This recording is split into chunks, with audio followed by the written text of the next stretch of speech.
नमस्कार मित्रांनो, मी ओम कोडे आणि आपल्या नवीन ब्लॉगमध्ये आपलं स्वागत आहे. आज सकाळी पप्पाचा फोन आला होता शेतून की बैल घेऊन ये. मग काय पास आणि बैल घेऊन मी निघालो शेताकडे.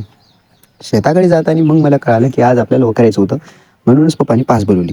मग काय शेती आल्यानंतर पहिलं मोठं कलटवलं आपण आणि बैल पण मस्त चालवत होती आज. आणि मग काय चप्पल घालून मला एक काम सांगितलं पप्पानी, बोलवलं पप्पाकडे आणि मग पैसे देऊन मला धाडलं हिंगोलीकडे. मग काय आपली स्कूटी उचलली, आलो दुकानावर. बेट वगैरे घ्यायचं होतं आपल्याला. थोडं वेळ तो बसलो, कारण दुकानदाराला काहीतरी काम होतं. त्याने बसायला सांगितलं होतं, थोडंसं बसलो.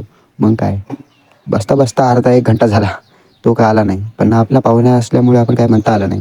मला पप्पाने सांगितलं होतं की टी बेंड आणि जॉईंटर घ्यायला नाही सांगितलं. मग काय घेऊन आलो शेती. मग काय आऊत पण धरलं मी आणि आपली कामं चालू होते.